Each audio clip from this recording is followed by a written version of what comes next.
I'm going to discuss about Gautam Buddha. Gautam Buddha जब गृहस्थ आश्रम से दूर हो गए थे और वो निर्वाण की तरफ चल पड़े थे, तो उन्होंने एक नया बीच का रास्ता अपनाया. उस टाइम क्या प्रश्न था? या तो लोग साधु थे, साधु का मतलब भूखे रहना, समाज का परित्याग करना और ईश्वर की आराधना करना. और दूसरे लोग क्या थे? गृहस्थ आश्रम में रहने वाले. गृहस्थ आश्रम में रहने वाले कौन थे? जो परिवार बढ़ाते थे, अपने पेरेंट्स के साथ और अपने बच्चों के साथ रहते. तो गौतम बुद्ध ने क्या रियलाइज किया कि ना तो गृहस्थ आश्रम में रहने से हम ईश्वर को पा रहे हैं और ना साधु हम बन के भी ईश्वर को हम नहीं पा रहे हैं. उसके कुछ कारण उन्होंने बताए हैं, वो मैं आपको बताने जा रही हूँ.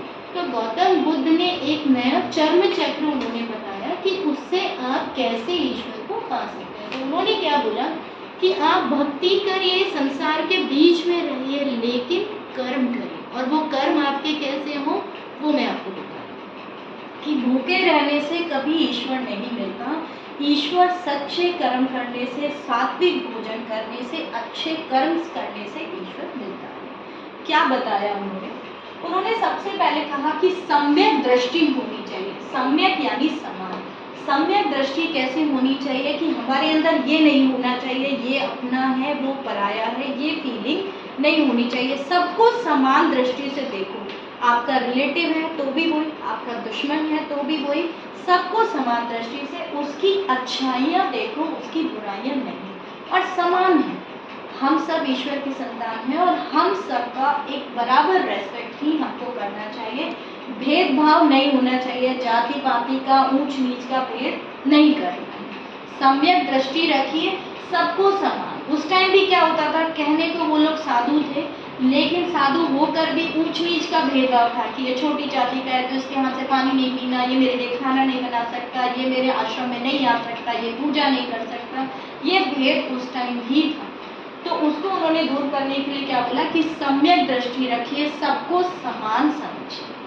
दूसरा क्या बताया? सम्यक संकल्प. कि आपने कोई दृढ़ संकल्प कर लिया है तो उस पर आपको रहना है. ये नहीं आज आपने कोई संकल्प कर दिया कि चलिए मैं एक टाइम वो करूँगा और कल आपने उसको तोड़ दिया. तो आपके जो संकल्प हैं वो निश्चित होने चाहिए और समान ही होने चाहिए. उन पे आपको चलना है और वो अच्छे होने चाहिए. ये नहीं कि भेदभाव आप लेके चल रहे हो, किसी से द्वेष लेके चल रहे हो, वो आपका संकल्प नहीं होना चाहिए. फिर था सम्यक वाणी. वाणी कैसी होनी चाहिए? दूसरों को आनंदित करने वाली. कभी भी ऐसी वाणी यूज नहीं करना जो किसी को हर्ट कर रही हो, जो परेशान कर रही हो. अगर ऐसी वाणी यूज करते हो तो ईश्वर कदापि नहीं मिल सकता. आपकी वाणी में सॉफ्टनेस होनी चाहिए, एक सादगी होनी चाहिए. Give respect and take respect. किसी का अपमान नहीं करना है. अपनी वाणी से सदा दूसरे का भला करने वाली होनी चाहिए. कि वैसे तो आप साधु बन गए, वैसे श्राप दे लो, वो नहीं होना चाहिए. उससे ईश्वर कभी भी प्रसन्न नहीं होते.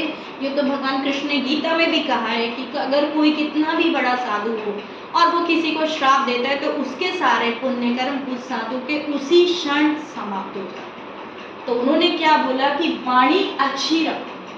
अपनी वाणी से हमेशा मधुर वचन बोलो और मधुर ही सुनो. अच्छी वाणी हो चाहिए. फिर था सम्यक कर्म. आपके कर्म अच्छे होने चाहिए, जानवरों पे दया करने वाले होने चाहिए. ऐसे कर्म नहीं करो जो दूसरों को परेशानी खड़ी करे. चोरी, बुराई, अस्त्य, ये सब नहीं करना. ठीक है. फिर था सम्यक आजीविका. कि सत्कर्मों से अपनी जीविका चलाइए, अच्छे कर्मों से चलाइए. कि बुरे कर्म करके अपनी जीविका नहीं चलाना है और इंसान को उतना ही कमाना चाहिए जितनी उसकी आवश्यकता हो. ये नहीं कि हम पूरे टाइम सिर्फ कमाने में लगे रहें, क्योंकि सारी चीज़ें ज़रूरी है. ईश्वर की भक्ति भी ज़रूरी है, अपने बच्चों का पालन भी ज़रूरी है, अपने पेरेंट्स की रेस्पेक्ट भी ज़रूरी है, समाज के प्रति जो उत्तरदायित्व है उनको भी करना चाहिए, जानवरों पे भी दया करनी चाहिए. सबके लिए कर्म करना चाहिए. सिर्फ पैसे के पीछे भागना और बाकी सब चीज़ों को छोड़ देना, वो चीज़ उन्होंने हमेशा गलत बताई. कि आप उतना कमाइए जितनी आपको ज़रूरत हो, क्योंकि संतोष जीवन में बहुत ज़्यादा ज़रूरी है. अगर हमारे जीवन में संतोष ही नहीं है तो हम कभी खुश नहीं रह सकते. क्योंकि दुख और तृष्णा, दुख का मेन कारण क्या बताया उन्होंने? तृष्णा. कि अगर आपकी तृष्णा खत्म नहीं होती तो आप जीवन में कभी सुखी नहीं हो सकते. आज आपको मान लीजिए एक शर्ट की ज़रूरत थी और फिर आपकी तृष्णा और बढ़ गई कि मुझे 2 शर्ट शर्ट्स और मिल जाए, मुझे 2 टॉयज और मिल जाए, तो तृष्णा बढ़ गई ना, तो संतुष्टि नहीं मिली। तो उन्होंने क्या बताया, संतुष्टि बहुत ज़रूरी है और तृष्णा ही दुख का कारण है। तो उस तृष्णा को सबसे पहले समाप्त करो और अपनी आजीविका उतनी चलाओ जितनी की आपको ज़रूरत है। पैसे के पीछे नहीं भागना। मैं इतने बड़े बड़े इंडस्ट्रीज का मैंने जैसे पढ़ा है जीवनी, तो वो लिमिटेड टाइम काम करते हैं, पूरे दिन भागते हैं और लिमिटेड टाइम काम करके भी उन्होंने बहुत कुछ अचीव किया, क्योंकि सन्मार्ग पे चले, अच्छे कर्म करें। और इसके अलावा कई लोग होते पूरे दिन कर्म करते रहते हैं, लाइफ को एंजॉय ही नहीं करते, कुछ अचीव नहीं, उससे फ्रस्ट्रेशन दिखावा। और कुछ लोग होते हैं जो इतने हंसते हंसते लाइफ को जीते हैं, खुश भी रहते हैं, अपना कर्म भी करते हैं, दूसरों के लिए भी अच्छा करते हैं, बच्चों पे भी ध्यान देते हैं और सारी चीज़ें उनकी स्मूथली होती जाती हैं। तो किसी एक चीज़ के पीछे भागना नहीं है। जितने भी सोशल आपकी रेस्पॉन्सिबिलिटी हैं आपको सबको फॉलो करना है। अब है सम्यक व्यायाम। आपका व्यायाम आपको जीवन में ज़रूरी है और व्यायाम इतना अच्छा करना है, योग करना है, जिससे जितनी भी आपकी बुरी भावनाएं वो सब आप निकाल दें और अच्छी भावनाएं। आपने कभी रियलाइज किया होगा कि कुछ पर्सन हमेशा इरिटेटिंग रहते हैं, हमेशा चिड़े हुए रहते हैं, कभी खुश नहीं रहते। उसका सिर्फ और सिर्फ एक रीज़न ये है कि वो योगा नहीं करते, वो एक्सरसाइज नहीं करते और हमेशा डिप्रेस, दुखी, इरिटेटिंग ऐसे रहते हैं। तो सम्यक व्यायाम की व्यायाम आपको ऐसा करना है जिससे वो बाबा रामदेव बताते हैं ना कि सांस को बाहर छोड़ो। वो बाहर छोड़ने का उसमें साइंटिफिक रीज़न है कि आपके अंदर जो भी गंदगी भर गई, जो भी आपके दिमाग के अंदर गंदगी भर गई, वो बाहर निकले और अच्छी थी। फिर वो कहते हैं ना अच्छी श्वास अंदर लीजिए, तो आपको अच्छे विचार ऑटोमेटिकली आने लगते हैं व्यायाम करने से। ठीक है। आप है सम्यक स्मृति। आपके लाइफ में बहुत कुछ अच्छा और बुरा सब कुछ होता रहता है, तो आपको याद क्या रखना है, अच्छा। इस दिमाग को डस्टबिन नहीं बनाना, फालतू की चीज़ें याद नहीं रखनी है कि उसने मेरे साथ उस दिन बुरा किया, वो याद है, मम्मी ने मुझे उस दिन डांटा, वो याद है, लेकिन डेली जो मम्मा प्यार करते हैं उसको हम क्यों भूल जाते हैं। तो अच्छी चीज़ें याद रखनी, किसी के भी बारे में नेगेटिव धारणा नहीं रखनी है, अच्छा ही याद रखना है। और सम्यक समाधि, ये सारे कर्म करते करते हमें कहाँ, किसकी ओर चलते जाना है, ईश्वर की ओर। ध्यान में अपने वेदों का अध्ययन करना है, क्योंकि वेद ही हमारे जीवन का आधार है। जो ये आज इतने सारे बड़े बड़े संत जो इतने प्रवचन देते हैं ना, वो अपनी तरफ से कुछ नहीं देते। जो हमारे 4 वेद हैं, यजुर्वेद, अथर्ववेद, सामवेद, ऋग्वेद, उनसे ही वो सारा प्रवचन हमारी गीता, रामायण से ही लेके वो हम सबको उसी चीज़ को सुना रहे हैं, अपना कुछ भी ऐड नहीं कर रहे।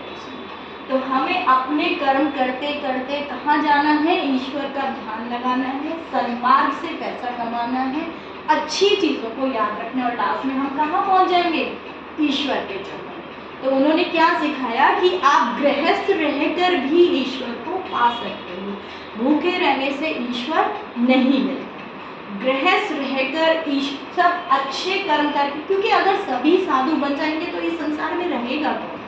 अगर सब साधु बन जाएंगे, ईश्वर तो सबको चाहिए, तो अगर सभी साधु बन जाएंगे तो इस संसार में कौन रहेगा। तो इन चीज़ों का उपभोग करिए, लेकिन आपका मन उन चीज़ों में लिप्त ना हो। उपभोग करिए, जरूरत के लिए करिए, उनके पीछे नहीं दौड़ना। किस क्या करना है, तृष्णा का नाश करना है, उतना कमाइए जितनी आवश्यकता है, संसार के सारे कर्म करते रहिए और खुश रहिए। खुश रहने से बुरी चीज़ें बाहर जाती हैं, अच्छी चीज़ें अंदर आती हैं। उन चीज़ों को हमेशा खुश इसलिए रहना जरूरी है। अगर आप खुद खुश नहीं रहोगे तो सारी बुरी बुरी चीज़ें आप याद रखोगे। तो उन्होंने क्या बोला, सम्यक स्मृति, यानी अच्छी चीज़ों को आपको याद रखना, और वो आप सिर्फ तब कर पाते हैं जब आप व्यायाम करोगे और अच्छी चीज़ों को याद करोगे। अंडरस्टूड।